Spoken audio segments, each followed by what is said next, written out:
Varicose వ్యాధితో బాధపడుతున్నారంట. తక్కువ ఖర్చుతో ట్రీట్మెంట్ కావాలి అనుకుంటే ఎవిస్ హాస్పిటల్ని సంప్రదించండి. లేటెస్ట్‌గా మనం ఒక న్యూస్ చూస్తున్నాము. ఏంటంటే అది హీరో 'మహేష్ బాబు' గారికి ఈడీ నోటీసులు సర్వ్ చేసిందని జెప్పేసి. అసలు ఈడీ నోటీసులు ఎప్పుడిస్తుంది? ఎవరికిస్తుంది? ఏ పరిస్థితుల్లో ఈడీ ఇంటర్ఫీర్ అవుతుంది?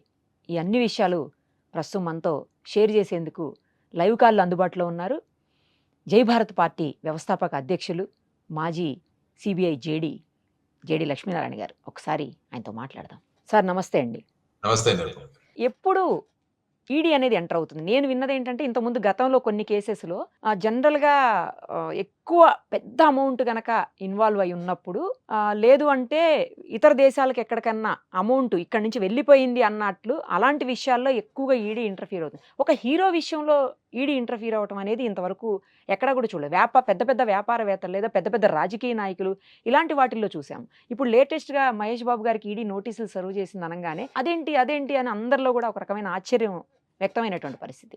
సో, అసలు ఎప్పుడు ఇంటర్ఫీర్ అవుతుంది? ఎందుకంటే మీరు ఐపీఎస్ ఆఫీసర్ కాబట్టి మీకు అన్నీ తెలుస్తాయి గనక ఈ క్వెషన్ మిమ్మల్ని అడగటం జరుగుతుంది సార్. దయచేసి దానికి సంబంధించిన ఇన్ఫర్మేషన్ చెప్పండి సార్ అసలు ఈడీ గురించి పూర్తిగా. అంటే ఎన్ఫోర్స్‌మెంట్ డైరెక్టరీ అన్నవాళ్ళు ఎక్కడైతే మనీ లాండరింగ్ జరుగుతుందో అక్కడ వాళ్ళొస్తారు. మనీ లాండరింగ్ అన్నది ఎక్కడైతే జరుగుతుందో ఆ సందర్భంగా ఎన్ఫోర్స్‌మెంట్ డైరెక్టరేట్ వారు చర్యలు తీసుకోవడానికి అక్కడొస్తుంటారు. ఇది మనం గమనించాలి. అది హీరో 'మహేష్ బాబు' ఉన్నారా? లేకుంటే వేరే వాళ్ళు ఉన్నారా? అన్నది అది పెద్ద అంశం కాదు. అంటే ఎక్కడైతే ఒక నేరం ఆ నేరం జరిగి అక్కడ సంచిన డబ్బు ఏదైతే ఉందో అది మిగతా వాళ్లకు ఎప్పుడైతే మనీ లాండరింగ్ రూపంలో వెళుతుందో అక్కడ ఈడీ ఖచ్చితంగా వస్తుంది. నేను పేపర్‌లో చదివిన అంశాలు ఏంటంటే ఒక 2 రియల్ ఎస్టేట్ సంస్థలు గాని, వ్యాపార సంస్థలు గాని ఐ థింక్ కన్‌స్ట్రక్షన్ ఫీల్డ్‌లో ఉన్నవారు 'మహేష్ బాబు' గారు వాళ్ళ బ్రాండ్ అంబాసిడర్‌గా ఉన్నారు. ఆ సందర్భంగా వాళ్ళ మధ్య జరిగిన లావాదేవీలు ఏవైతే ఉన్నాయో ఆర్థిక లావాదేవీలు అందులో కొంత మొత్తం డైరెక్ట్‌గా బ్యాంక్ అకౌంట్‌కి ట్రాన్స్‌ఫర్ అయింది. కొంత అమౌంట్ క్యాష్ రూపంలో ఇవ్వడం జరిగింది. కాబట్టి ఆ సందర్భంగా ఈడీ వాళ్ళు నోటీసులు ఇచ్చారు అన్నది తెలుసు. యాక్చువల్‌గా ఏంటంటే ఈ 2 సంస్థలు కూడా ప్రజలను మోసం చేసి వాళ్ళ దగ్గర నుంచి చాలా పెద్ద పెట్టున డబ్బు సంపాదించారు. తర్వాత వాళ్ళు ఏవైతే ప్రజలకు చేస్తాము అన్నారో అవి చేయలేదు. అందువల్ల ఈ విధంగా ప్రజలు మోసపోయారు కాబట్టి ఆ మోసం చేసి సంపాదించిన డబ్బు ఏదైతే వచ్చిందో దాన్ని వాళ్ళు రూపాంతరం చేశారు అన్నది ప్రధానంగా అందులో ఉన్న విషయం. అంటే ఈడీ ఎప్పుడొస్తుందంటే మనీ లాండరింగ్ అంటే నల్లధనాన్ని తెల్లధనంగా మార్చే ప్రయత్నం చేసినప్పుడు లాండరింగ్ అంటాం. అంటే లాండ్రీ. అంటే మనం బయట వెళ్లి మన మాసిపోయిన దుస్తులు లాండ్రీకేస్తే వాళ్ళు వాషింగ్ మెషిన్‌లో శుభ్రం చేసి వాటిని తెల్ల దుస్తులుగా చేస్తారు. అదే విధంగా ఈ లాండ్రీలో నల్ల డబ్బిస్తే దాన్ని తెల్ల డబ్బుగా మారుస్తారు. అది లాండరింగ్ యొక్క ప్రధానమైన ఉద్దేశ్యం. ఇందులో వారు చెప్పడం ఏంటంటే సాధారణంగా బ్యాంక్ ట్రాన్సాక్షన్స్ జరిగాయి. ఆ తర్వాత కొంత డబ్బు డైరెక్ట్‌గా క్యాష్‌లో కూడా జరిగిందన్నది ఈ వాదనలు. ఐ థింక్ 5.9 కోట్లేదో అనుకుంటాను వారి మధ్య జరిగిన నేను పేపర్‌లో చదివిన అంశం. అందులో కొంత 3.5 ఎంతో బ్యాంకింగ్ ట్రాన్సాక్షన్ జరిగాయి. మిగిలిన 2.4 అన్నది క్యాష్ రూపంలో ఇచ్చారు. సాధారణంగా ఏమవుతుందంటే ఈడీ వాళ్ళు రైడ్ చేసినప్పుడు అనేక పుస్తకాలు దొరుకుతాయి. వాళ్ళ బుక్స్ ఆఫ్ అకౌంట్స్ అంటాం మనం. అందులో ఏంటంటే ఈ విధమైన లావాదేవీలన్నీ కూడా వాళ్ళు నోట్ చేసి పెడుతుంటారు. బ్యాంకు ద్వారా ఎంత ఇచ్చాం, క్యాష్‌లో ఎంత ఇచ్చామని. కాబట్టి ఆ విధంగా జరిగిన సోదాలలో బయటపడిన నిజాలను కన్ఫర్మ్ చేసుకోవడానికి వాళ్ళు నోటీసులు ఇస్తుంటారు. కాబట్టి 'మహేష్ బాబు' గారికి కూడా ఈ విధంగా ఈ సందర్భంగా నోటీసులు ఇచ్చి ఉండొచ్చని నేను అనుకుంటాను. సరే ఐటీ రైడ్స్ ఉంటాయి గదా! నార్మల్‌గా టాక్స్ పే చేయకపోయినా ఇట్లా బ్లాక్ ఏమన్నా తీసుకున్నా అప్పుడు ఐటీ గదా రైడ్ చేయాలి. ఈడీ ఎందుకొచ్చింది అనేది ఇక్కడ అంటే ఈడీ ఎప్పుడొస్తుందంటే ఒక క్రైమ్ కమిట్ చేసి అందులో డబ్బులు సంపాదించి ఆ వచ్చిన డబ్బుని ఈ రూపాంతరం చేసే ప్రయత్నం జరిగినప్పుడు అప్పుడు ఎన్ఫోర్స్‌మెంట్ డైరెక్టరేట్ వస్తుంది. ఈ ఇన్‌కమ్ టాక్స్ ఎప్పుడొస్తుంది అంటే ఇన్‌కమ్ టాక్స్ నా దగ్గర ఉన్న ఇన్‌కమ్‌ని దాచి ఆదాయాన్ని దాచి నా ఇన్‌కమ్ టాక్స్ రిటర్న్స్ నేను సక్రమంగా వేయకుంటే అప్పుడు నేను టాక్సబుల్ ఇన్‌కమ్‌ని తగ్గించుకోవడానికి నేను చేసిన చర్యల కోసం అప్పుడు ఐటీ వాళ్ళు వచ్చి మీ దగ్గర ఇంత ఆస్తులున్నాయి, ఇంత రెవెన్యూ ఉంది, ఇంకా ఇన్‌కమ్ ఉంది. కానీ మీరు ఇన్‌కమ్ టాక్స్‌లో ఇంతే చూపించారు. కాబట్టి మీరు దానికి రిమైనింగ్ అమౌంట్‌కి టాక్స్ కట్టండి. దాని మీద పెనాల్టీ కూడా వేస్తుంటారు. ఇది ఇన్‌కమ్ టాక్స్. ఇన్‌కమ్ టాక్స్ వెనకాల పెద్ద ఎక్కువగా క్రైమ్ అలాంటివి ఉండవు. కానీ ఎన్ఫోర్స్‌మెంట్ డైరెక్టరేట్ చర్యల్లో ఏమవుతుందంటే ఒక క్రైమ్. ఫర్ ఎగ్జాంపుల్ ఒకరిని ఒకరు చంపకుండా ఈ మధ్య డబ్బులిస్తున్నారు. సపోజ్ ఒక వ్యక్తిని ఈ టైప్‌లో. ఎలిమినేట్ ఎలిమినేట్ చేయాలంటే డబ్బులిస్తున్నారు. మరి ఆ డబ్బులు ఈ వ్యక్తికి క్యాష్ రూపంలో ఇచ్చారనుకుందాం ఒక 2,00,00,000. మరి ఆ 2,00,00,000 అతను ఎలా సంపాదించాడు అంటే ఒక మర్డర్ చేయడం వల్ల. అంటే these are called proceeds of crime.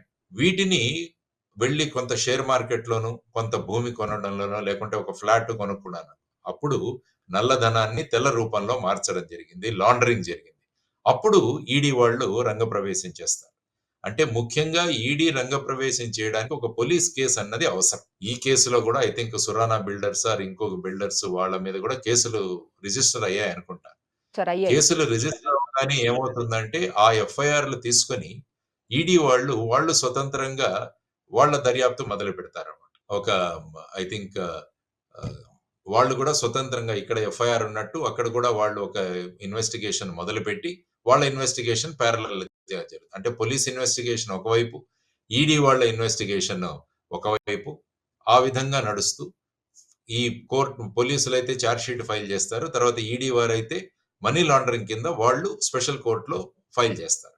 ఆ తర్వాత ఈ 2 కేసులు కూడా కోర్టులో నడుస్తాయి. మొదట ఏదైతే కేసు పోలీసులు రిజిస్టర్ చేశారో ఆ కేసు ట్రయల్ నడుస్తుంది. అది గనుక అందులో కన్విక్షన్ వస్తే, అందులో శిక్ష పడితే, అందులో వాళ్ళు నేరం చేసినట్టు రుజువైతే అప్పుడు ఈడీ దీన్ని ప్రెడికేట్ అఫెన్స్ అంటాం మనం. కాబట్టి ముందు ప్రెడికేట్ అఫెన్స్ యొక్క ట్రయల్ జరుగుతుంది. ఆ తర్వాత ఈడీ వాళ్ళ ట్రయల్ జరుగుతుంది. ఇది సర్వసాధారణంగా మనకున్న న్యాయ ప్రక్రియ. సార్ ఇప్పుడు విచారణకు పిలుస్తారు. విచారణకు పిలిచినప్పుడు నార్మల్‌గా ఏం జరిగింది ఏంటని కనుక్కుంటారు. ఆ తర్వాత ఫర్దర్‌గా ప్రొసీడింగ్స్ ఉంటాయా సార్? లేకపోతే ఆ రోజు జరిగిన దాన్ని బట్టి నెక్స్ట్ ప్రొసీడింగ్స్ ఉంటాయా? అంటే వాళ్ళు నోటీస్ ఇచ్చిన తర్వాత మనం వెళ్లి వాళ్ళకు కన్విన్సింగ్‌గా రిప్లై ఇవ్వగలిగితే, మళ్ళా వాళ్ళు ముందుకు వెళ్ళాల్సిన అవసరం ఉండదు. సపోజ్ వాళ్ళకి మనం వెళ్లి సమాధానం చెప్పిన తర్వాత ఇంకా వాళ్ళు సాక్ష్యాధారాలు తీసుకొని, ఇంకా ఏదన్నా క్లారిఫికేషన్ కావాలనుకుంటే మళ్ళా కూడా పిలిచే అవకాశం ఉంటుంది. సో, ఆ విధంగా ఆహ్, వాళ్ళ దగ్గర వచ్చిన సమాచారాన్ని పూర్తిగా విశదీకరించడానికి ఏ విధమైన మీ సహకారం కావాలి అన్నది. ఎందుకంటే ఈడీలో వాళ్ళకి సివిల్ కోర్ట్ పవర్స్ ఉంటాయి. సాధారణంగా పోలీస్ ఇన్వెస్టిగేషన్‌కి, ఈడీ ఇన్వెస్టిగేషన్‌కు తేడా ఉంటుంది. పోలీసు ఇన్వెస్టిగేషన్‌లో సాక్షులు సంతకాలు పెట్టరు. పెట్టకూడదు కూడా. అదే ఈడీ ఇన్వెస్టిగేషన్‌లో వాళ్ళు మాకు తెలిసేదంతా నిజం. ఈ నిజాన్ని మీకు తెలియజేస్తున్నామని ఒక కోర్ట్ ముందు ఏ విధంగా అయితే మనం వాంగ్మూలం ఇస్తామో, ఆ విధంగా వాంగ్మూలం ఇస్తారన్నమాట. అందుకని ఈడీ యొక్క వీట్లను నోటీసులు వచ్చినప్పుడు ప్రధానంగా చాలా సంచలనం జరుగుతుంటుంది. దానికి ప్రధానమైన కారణం వాళ్ళకున్న క్వాసీ జ్యుడిషియల్ పవర్స్ అన్నమాట. అంటే ఒక సివిల్ కోర్ట్‌కి ఏ విధమైన అధికారం ఉంటుందో, ఆ విధమైన అధికారం ఈడీకి ఉంటుంది. అడ్వకేట్స్ న్యాయ నిపుణులతో కూడా హాజరవ్వచ్చా సార్? ఈడీ కేసులు విచారణ కోసం అట్లా అంత ఫెసిలిటీ ఉండదా? ఉండదు. మామూలుగా ఏంటంటే ఈవెన్ పోలీసు ఇంట్రాగేషన్‌లో గూడా కోర్టు ఆదేశాలు ఇస్తే, ఆ సమయంలో వాళ్ళ న్యాయవాదుల సమక్షంలో చేస్తారు. అది కూడా న్యాయవాదుల పక్కన కూర్చోబెట్టకూడదు. న్యాయవాదులు కొంత దూరంలో ఉంటారు. అంటే ఈ పోలీసు వారు వారి మీద ఎటువంటి థర్డ్ డిగ్రీ గాని, లేకుంటే ఏ విధంగా భయాందోళనకు గురి చేసి వాళ్ళ దగ్గర నుంచి నిజాలు రాబట్టకూడదు అన్నది సాధారణంగా ఆర్టికల్ 21లో ఉన్న విషయం. సో, ఆ విధంగా చర్యలు ఉండకుండా ఒక విజిబుల్ డిస్టెన్స్‌లో అడ్వకేట్‌లను పెట్టుకునే అవకాశం ఉంది. అది ప్రత్యేకంగా కోర్టు యొక్క ఆదేశాలు. ఒకవేళ ఏదైనా కేసు అంటే ఇప్పుడు నేను పర్టిక్యులర్‌గా మహేష్ బాబు గారి కేస్ అనట్లేదు సార్. నార్మల్‌గా ఈడీ కేసెస్‌లో ఏదైనా నేరం ఉంది అని రుజువైతే దానికి గూడా సేమ్ కోర్ట్ నుంచి మళ్ళీ ఏదైతే విచారణ ఉంటుందో అదంతా నార్మల్ ప్రొసీజర్సే జరుగుతాయా సార్? ట్రయల్ అంతే. పోలీస్ ఏ విధంగా చార్జ్ షీట్ ఫైల్ చేస్తారో, ఈడీ కూడా చార్జ్ షీట్ ఫైల్ చేస్తారు. తర్వాత మళ్ళా సాక్షుల్ని పిలవడం, ఆ తర్వాత వాళ్ళ దగ్గర తీసుకోవడం. కానీ ఏంటంటే ఇక్కడ బర్డెన్ ఆఫ్ ప్రూఫ్ అన్నది వాళ్ళ మీద ఉంటుందనుకుంటాను. ఈడీ కేసుల్లో మీరు ప్రూవ్ చేయాలి నేను చేయలేదని. Police okay. కేసుల్లో మీరు చేశారని ప్రభుత్వం ప్రూవ్ చేయాలి. ప్రూవ్ చేయాలి. అడ్వకేట్ అవును.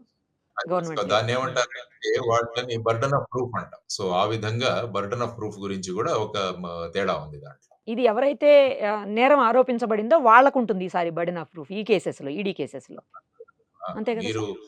చేయలేదని వాళ్ళు ప్రూవ్ చేస్తారు. Thank you sir. Thank you so much. చాలా క్లియర్‌గా చెప్పారు. ఈడీకి, నార్మల్ పోలీసులకి డిఫరెన్స్ ఏంటి? ఈడీ ఎవరికి నోటీసులు ఇస్తుంది? ఎప్పుడు ఇస్తుంది కూడా? Thank you sir. Thank you so much.